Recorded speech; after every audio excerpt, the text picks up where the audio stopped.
My sin was heavy, but chains break at the weight of your glory. I needed shelter, I was an orphan. Now you call me citizen of heaven. When I was broken, you were my healing. Now your love is the air that I'm breathing. I have a future, my eyes are open.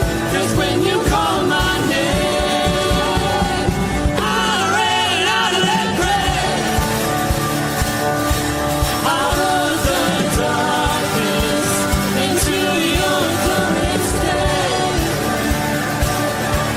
You called my name, and I ran out of that grave, out of the darkness, into your glorious day.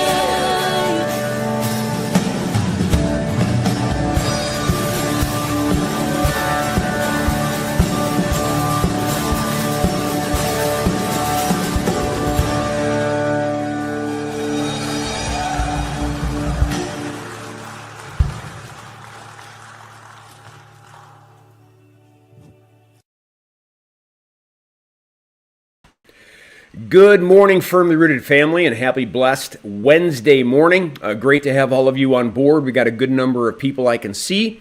I got another microphone, trying it. It seems to be working okay. The guy said it was sounding better than the other ones I've been trying to use. So we're going to do that. Again, the devotional book that I wrote, Advent, 31 Days Devotions for Advent. We're on day 3, and my sister, being one of the people who in her move, I don't know if it was her move or whatever, lost her copy. We're trying to figure out why both of my books are not on Amazon. So just know that, and I'm also trying to find some copies here, because I think we have extras, but I can't find them. There was someone, my dear bride, who could have found them, but as you know, she's in heaven, and so got the challenge of trying to figure out where things are. But we are quickly trying to straighten out whatever the issue is so that you can get the 2 devotions that we have written, or I have written. Let's say hi to a few people, and then we'll get going. I think I saw Connie. There she is. Connie Sandbrink from Firmly Rooted Greendale. Pat, also from Firmly Rooted Greendale. There's my sister, Trish. Good morning. Diane Giroux, good morning. I'm out there on X. Ken Gooch, good morning, brothers and sisters. Bert Reggiani, good morning. Alice, good morning. I love you. Karen Thompson, good morning. Wait a minute. I think my sister's also on YouTube. Look at her. Jody Glenn, good morning. Dr. Colleen, good morning. Chuck, good morning, family. Amen to that. Isn't it good? I mean, just isn't it good to not just be a number that goes to church, but we're like a family, even the online family. And by the way, those of you who are online, I need you to know that twice a month we do an online life group where we get together and just talk about the last messages that were spoken, or if there's something more important for that group to talk about. And we're starting to build a relationship with even people who can't come to church because they might live in Florida or something.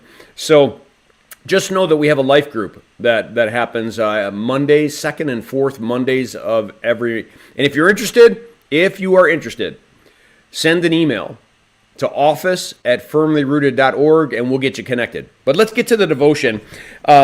Here we have an interesting devotion because it's a little bit obscure, but it gets his definition, obviously, in the fulfillment of Jesus. Genesis 49:10. The scepter. The scepter is that beautiful staff, gold and silver and all sorts of gems on it, and the king would have it. The scepter will not depart from Judah.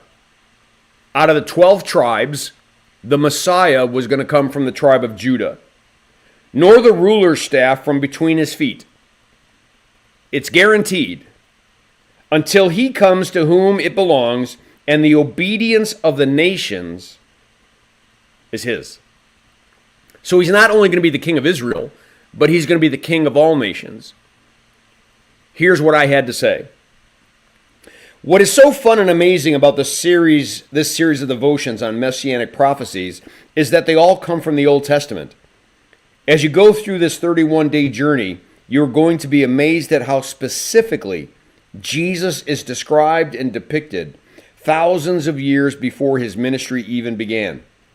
Men smarter than I have studied the probability of any human being fulfilling even a handful of prophecies made by just one man. Now imagine more than 50 prophecies written by more than 10 writers over thousands of years. The men who were led by the Spirit to make these prophecies didn't even know one another.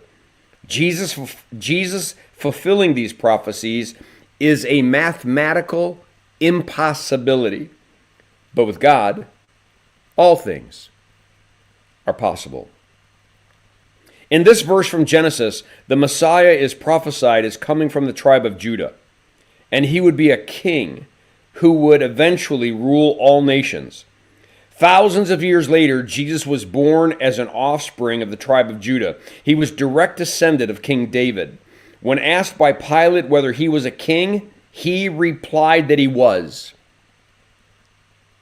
In the book of Revelation, Jesus is called the King of Kings and the Lord of Lords. On the last day, he will return as the Lord of the nations and completely restore his heavenly kingdom. But even now, Jesus is the King.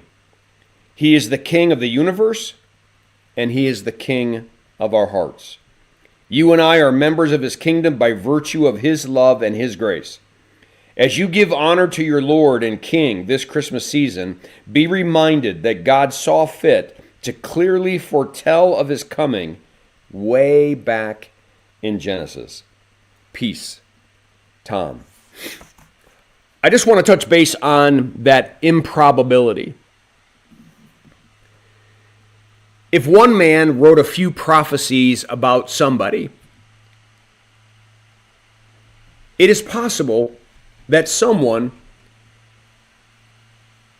could look back at them and work out their life to try to fulfill them and say, hey, I'm him. But what you have to realize is that the majority, listen to me, the majority of messianic prophecies, Jesus could not, no human being could choose to fulfill them because he didn't have the ability. Jesus, born of a virgin, he couldn't have done that retroactively. Born at the tribe of Judah, only someone else could control that, the God of the universe. That he would be crucified between two thieves. Well, he couldn't make that happen. It was done to him. That he would be put into a rich man's tomb. Again, that was done to him. He couldn't make that happen. And there's more and more and more that we're going to go through as we go through this devotion. But one of the things I want you to realize is that God created the messianic prophecies so that no human being could fake fulfilling them, because the majority of them are passive. He couldn't choose to. He couldn't retroactively go back and do it. It had to be done to him. Pretty amazing, huh? Pretty amazing. Diane has something to say. Let's see what she says. How many messianic prophecies are there? We've been having a debate about this. Some say 300 plus. I thought it was more than around 100. You are correct. It is actually more around 100. And again, written by not just one person, but by many. Another little tidbit of information that might be interesting. The majority of them are in the book of Isaiah. What's interesting about Isaiah? Isaiah has 66 chapters, just like the Bible has 66 books. What's also interesting is that at Isaiah chapter 40, everything turns positive. So the same number of chapters prior to that, 39, are the number of books in the Old Testament. 27 in the New Testament. And so it's really interesting. So many people call Isaiah the Bible within the Bible because it just mirrors. And again, do you think he chose to do that? Do you think he figured it out? No. How could Isaiah do that? He didn't know how many New Testament books there would be. Only the God of the universe might know that. It is incredible, everybody. Don't think Christianity is not like any religion, any other religion on the planet. Not just because Jesus is the fulfiller. He does all the work. Our salvation is done by him, and we are just recipients of a gift. But the mere fact that none of it could happen, none of it, unless there was a divine force causing it all to take place. Well, I hope that that was a blessing to you. Jody says, love this. I love it too. I hope the rest of you do. I'll be back at 9 o'clock for prayer. Blessings on your day. Make it a firmly rooted day, and may someone see Jesus in us today. Peace.